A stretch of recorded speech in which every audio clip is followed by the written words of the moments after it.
Well, it's looking like the rumored pricing I reported on yesterday was actually correct. And some people in the comment section were arguing that no way will NVIDIA actually lower prices on something like the 4080 Super, things like that. So I think some people will be pleasantly surprised that we are getting actual measurable price to performance increases.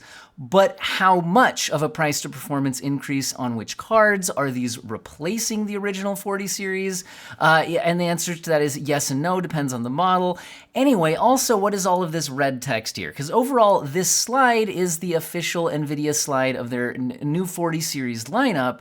But I have added in the red text based on notes I took during a pre-briefing. To be clear, I'm recording this video the night before you see it, and the night before NVIDIA officially unveils their full announcement of these cards. So I actually haven't watched whatever NVIDIA's official public announcement is, but I've seen a similar presentation in a media pre-briefing at which I was able to ask some questions and get answers and things like that. And that's where some of these this red text notes is coming from, because NVIDIA is having some performance slides here, but they're not always comparing against the GPUs I'm interested in comparing them against, things like that. So anyway, why don't we just start at the top of the product stack. The 4090 is still there. It's still $1,600 MSRP, and there is no super version of that. There is a 4080 Super, and it will replace the 4080 on January 31st. There will be no more 4080. It will, I imagine there's some stock that will need to sell out, but once it's sold, it's done. The 4080 Super will completely replace it, and it's basically the same graphics card. It is a 2 to 3% faster card for $200 less, coming in at $999. So effectively, when I did the video yesterday on the rumored pricing, I was basically saying this feels like an unofficial price cut, in the sense that they are, rather than officially reducing the prices, admitting their products were overpriced, basically, they are launching new products with new prices attached to them, right? And in the case of the 4080 Super, it is basically the same thing. It's now the perfect 8103 die, rather than the 5% cut down 8102 die that we had before. And again, speaking with the NVIDIA representative, they did say it was about 2 to 3% faster for $200 less. So expect the 4080 Super to basically be the same thing for $200 less. It's a $200 price cut. Cool. Nice to see a price cut. Would I like to have seen even more of a price cut? Sure, but still, it is a price to performance improvement. So let's move on down the product stack for the announcements. I'll give even more thoughts towards the end of the video. Okay, at $800, we will have the RTX 4070 Ti Super. That will launch on January 24th, and it will be replacing the 4070 Ti. So the non-super version will, once again, after it sells out, it's just out of the market. There will now just be a 4070 Ti Super. And on average, it will be about 10% faster. When I spoke to the NVIDIA representative in the pre-briefing, they did say 10% faster, sometimes 15 is what they said. But if they're saying 10% faster, sometimes 15, I'm going to take that to be more of a 10% average with the occasional outlier. But despite it only being that 10% advantage, it is going up to 16 gigabytes of VRAM, which then does mean that it is... a lot of people had an issue with an $800 graphics card with 12 gigabytes of VRAM, which is what we had with the 4070 Ti. So to me, the most meaningful thing here is that moving to 16 gigabytes of VRAM removes one of the largest complaints about the product. And again, making it 10% faster. If I then pull up something like, so this is Tech Power-Ups, I probably just flashbanged you after the dark background, sorry. This is Tech Power-Ups GPU database with relative performance figures. They're not always exactly perfect or what, but they're general ballpark, and you can see a whole bunch of stuff, compared relatively just by clicking on it, so it's really convenient. Anyway, the point is, if you click on the 4070 Ti, it will show that the 7900 XT, which is AMD's competing product, is generally, 10-ish% faster than the 4070 Ti. And again, it had about that same price. Originally it was a $900 GPU, but it's been selling closer to $800 or sometimes even a little below $800. And so, it seems like, once again, AMD had a product that was a bit faster for the same price. NVIDIA is now going to be offering basically the same rasterized performance, also bumping up the VRAM. Sure, the 7900 XT still has 20 gigabytes of VRAM, but moving up to 16, VRAM is a thing where having more doesn't actually help unless you run out, right? So like, it's bad to not have enough, but having more than enough doesn't actually do anything for performance.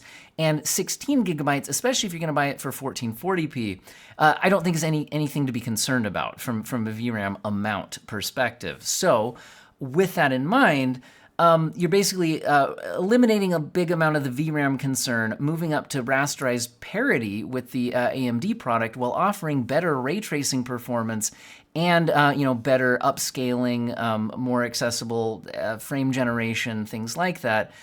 So I'm really feeling like AMD is going to have to lower prices on their competing products. Again, if all of this pans out, because like I said, this is not based on my independent testing. This is based on information from an NVIDIA representative in the pre-briefing. So to be clear, these are my notes, but not my testing numbers. Just to be 100% clear on that, okay? They're NVIDIA's numbers from their meeting. They're my notes on that meeting. Okay, anyway. By the way, as far as when will you get independent testing, the review embargo for each of these products is 1 day before these dates. So these are the dates that are available. 1 day before that will be when the reviews can go live. So a 4070 Ti Super will be January 24th. And again, so it's looking like it's going to be it's not going to be quite as good as the old 4080 was, but it's going to be kind of in between the 4070 Ti and the 4080. But it will have the 16 gigabytes of VRAM from the 4080. So it's getting close to the performance of a 4080 for $400 less than that used to be. So, I mean, again, there's something to be said here. Although, again, if we're really just focused on, okay, but from a raw performance perspective, 10% faster at the same price, it's not altering worlds here, but I do like the 16 gigabyte of VRAM. Anyway, let's take a look at the $599. Yes, that is the official MSRP of the 4070 Super. So it's coming in at the same MSRP of the 4070, and the 4070 is not being replaced. It is staying in the market, and its official MSRP is moving to $549. Now, they've already been selling at $549 for a while now, and there's some, available for less than that. In fact, if I pop over to PC Part Picker right now, it looks like I could find one for $535. So, and multiple models available at $550. So they're just making that the official MSRP now, and they are keeping it on the market. I'm hoping that it actually gets forced lower than this, closer to that $500 mark by the 4070 Super, but we'll have to see what happens. The other thing I should mention with the pricing on all these is these are the official MSRPs. We'll have to see how that plays out in the actual market. But anyway, what are we getting out of the 4070 Super? So it's coming out on the 17th, so this will actually be the first one that you'll get. And then again, reviews up the day before that, and then it's 1 week later you get that one, 1 week later you get that one. So it's going to be a busy month for GPU reviews and launches. So they're basically claiming, again, when I asked them about it, that it's about 5% slower than the 4070 Ti was. So the 4070 Ti has been an $800 product, sometimes available a little bit less, but pretty close to that $800 mark. This will be 5% slower for, $200 less. So again, it kind of feels like an unofficial price cut on the 4070 Ti, if that sort of makes sense. But again, it's not actually quite as fast as 4070 Ti, it's 5% slower. How does it compare to the 4070 that's staying on the market? They're claiming it is 15% faster than the 4070.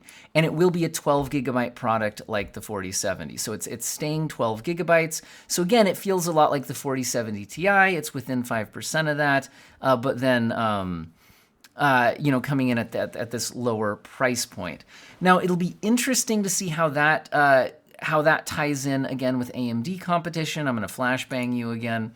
Anyway, because again, if we look at something like the 4070, which again will still be on the market, they're claiming like a 15% performance bump, which would put it past the 7800 XT in rasterized performance.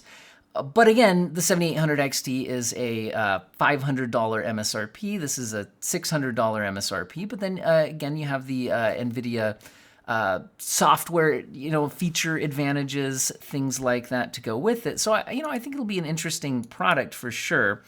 If you look at the 7800 XT on the current market, there's a couple available at $510, $520. A lot of them are available past the $500 mark. I think it's going to be harder for them to hold this, above $500 pricing, and they might have to stick closer to the original MSRP of $500, or hopefully we'll even see them go below that. They do still have the 16 gigabytes of VRAM versus 12. So they do still have that going for them, but other than that, and plus the pricing, they're really competing on price, it looks like, at that point. And we're really getting nothing changed in the lower end, where I think a lot of people actually are. I think what people are really hungry for are good $200 to $300 GPUs. And so this does nothing for that. But it does seem like this $500 to $600 segment should be getting a lot more competitive, and we are getting a price to performance improvement. But let's bust out a calculator and look at this. So if you're first of all, what was I doing up here? I was trying to calculate. So RTX 4080s right now. 4080s are selling for about $1150, $1160, something like that. And so I was taking the that pricing on a 4080, giving it its 3% performance increase, and then reducing the price to $999 to figure out like where we're at from a price to performance ratio. So it's looking like you're going to be basically getting about a 16% or so improvement on the price to performance ratio on the 4080 class product. If we look at the 4070 Super versus the 4070, if you just compare their MSRPs, it means that the 4070 Super is going to be 9% more expensive for what NVIDIA is claiming is about 15% more performance. So it will be the better value, but not by a wide margin.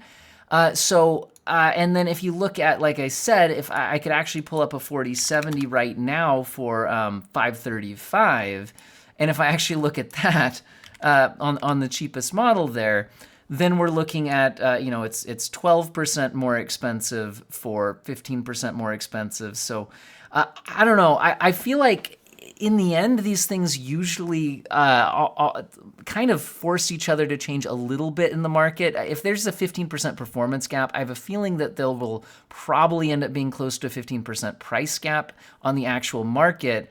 If that means pushing down the 4070, great. Hopefully it doesn't mean pushing up the 4070 Super, but we'll have to see what happens. Anyway, so that's pretty much the main meat of it. I do have the full NVIDIA slide deck. There are some other announcements in here I think are at least worth mentioning. Some people might find interesting. They talked a whole bunch about the development of AI. They keep doing this ramen shop demo, but showing more advancements in it, getting more customizable characters and things like that. I'll be interested to see what happens with this kind of technology. Getting AI characters that you can actually have a conversation with that isn't fully scripted, but is based on some kind of a backstory or something like that. But I don't know. I'll have to see it in an actual game to decide what I fully think about that. But if we scroll along here, they're announcing a Day Pass version of their streaming service, Geforce Now. So maybe some people would be interested in trying that out for a day to see how you feel about Geforce Now. Something I think is a bit more interesting, RTX Remix open beta on January 22nd. So RTX Remix has been an interesting tool. They've had, unveiled a long time ago, and there's been some sort of access to it. I think it's been more of a closed beta type of thing. So it's looking like an open beta, and this gives tools to remaster old games with, path tracing features and other updates and things like that. So I'll be interested to see what the wider modding community can do with an open beta version of RTX Remix. So that's kind of cool. They're talking more about some generative AI fill stuff. I think for my audience, it'd be more interesting to maybe talk about a live streaming improvement. So it's looking like they're partnering with Twitch, where the big Twitch partners can put their stream into, it can be encoded at multiple resolutions. The bigger streamers can do that, and that's happened by Twitch's servers doing that conversion. But I think the smaller streamers don't really have that option. So a lot of them have to kind of target, 720p or something like that, as a good middle ground for people on different connections and devices to be able to get a good experience with that stream. It's looking like they're going to be offering multiple concurrent streams from RTX GPUs encoded on the client PC, so this doesn't need a special Twitch partnership, I guess. So you could stream at multiple resolutions and frame rates to be more widely accessible on your stream. That does sound like a good feature. Now, this slide says encode up to 5 concurrent streams. Now, I have some other notes on that, where I think they said that it's going to start out with only 3, but should eventually go up to 5. And that's simultaneously. They're saying that there's a January 8th open beta plan, or some kind of a beta plan for January 8th. And again, it would start with 3 streams, and I think their plan is to get up to the full 5 there. They're announcing some new laptops and things, but then it got into the actual, specs. So we do have all the specs for these cards if you want to take a quick look at those. Once again, they're putting performance claims in here that are frustrating because they're definitely factoring in frame generation when they say it's 2 times as fast as a 3080 Ti. So it's frustrating that they're still factoring in generated frames as if they're raw performance. I do like frame generation. I've been positive about it all along. What I've been negative about is it being used for marketing purposes like this. So that's frustrating. They show off the spec sheet versus cards like the 3080 Ti and the 2080 Super, talking about the power draw versus the average gaming power. I think this is if you're, especially if you're using like DLSS and frame generation, a lot of times you don't actually need to draw the full power of the card. But again, in general, the 4080 Super is just the full GPU die rather than a slightly cut down version on the original 4080. They do have some performance graphs here, but again, you have to be very careful what you're looking at because when frame gen is available, they are using it, and they're using DLSS in all the games, but this subset of games don't have frame gen. So when you see them comparing it versus cards that don't have frame generation, this whole top section is kind of, questionably useful. Whereas down here, you get the... at least it's DLSS upscaling versus DLSS upscaling without frame generation kind of complicating the picture. But anyway, so there's some of those performance claims. But like I said at the beginning, I asked, okay, just how does it stack up against a 4080, right? And I got the 2 to 3% faster answer. So that's why I was asking those types of questions. Anyway, if we scroll along here, the 4070 Ti Super, we do have, again, the specs here. And again, they're saying 2.5 times the RTX 3070 Ti on the marketing slide. But again, I'm pretty sure that's got to be factoring in frame generation, which again is not quite the same thing as raw performance. It's a nice feature, but it's not quite raw performance. For example, if you're going from 40 FPS to 60 FPS in a game using frame generation, it's not going to be a great experience. Whereas if the raw performance brought you up from 40 FPS to 60 FPS, it would be a good experience. So it's not quite the same thing. Anyway, with that in mind, again, you can see their 4070 Ti Super versus the 3070 Ti and the 2070 Super. Again, frame generation up here, making that questionably useful. These ones, at least, like I said, don't have frame generation, although they are still using upscaling to achieve these performance numbers. So anyway, that's their graphs there. Like I said, though, I asked for the more straight up, how does it compare against the 4070 Ti? And that's where I had got that response of it's about 10% faster, sometimes 15% faster, but same price and has more VRAM. Anyway, if we continue scrolling along here, here's their slide for the 4070 Super, where we've got 20% more cores. And again, 20% more cores, But when I ask them for the performance, they're saying it's more like 15% faster. So the more cores are not always, I guess, yielding straight up more performance. However, I believe they are coming in at the same power target, which means that if you, I wonder if this has more overclocking potential. Because if it does have 20% more cores, if you feed them some more power, maybe you could, maybe this will be a cool overclocker. Now, the faster than the RTX 3090 claim, I did ask them, is that factoring in frame generation? And on this one, they actually said no. They said it's extremely close, but in their testing on average, without frame generation, it is slightly faster than a 3090. Again, that's their testing, not mine, but that is what they said on that one. Again, you can see it's, overall specs and everything versus the 3070 and the 2070. And again, we get one of these charts where it's mostly frame generation versus cards that don't have frame generation. So again, make of that what you will. Games without frame generation down here still using DLSS for those performance numbers, though, for those actual frame rate numbers.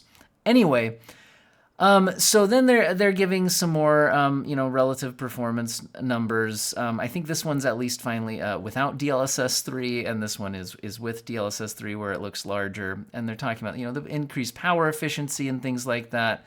And that's where we got down to this slide. I think that was most of the stuff that here. I think the only other thing I thought might be worth highlighting real quick before we go is they are talking about something called G-Sync Pulsar. Which sounds a lot like, what was it called, like ULMB or something like that? Yeah, I think it was called ULMB, Ultra Low Motion Blur. The problem with, which was like a strobing a backlight, but the problem is Ultra Low Motion Blur did not support variable refresh rate, but it looks like G-Sync Pulsar does support variable refresh rate. So that would be the main improvement here. They're showing Pulsar off and Pulsar on here. They're saying this was filming the screen with a high refresh rate pursuit camera kind of deal. Anyway, so that could be interesting on monitors that support it, and they are saying that it's coming to the ROG Swift PG27 series in 2024. And I guess that's pretty much the information we've got for you in this. Now, AMD also has some announcements coming out today, so my plan is to not try to jam all that into the same video. So maybe later this afternoon, maybe I'll have a video out on the AMD announcements, or possibly tomorrow. But anyway, hopefully you guys enjoyed this one. I'm curious what you all think about the Super Series.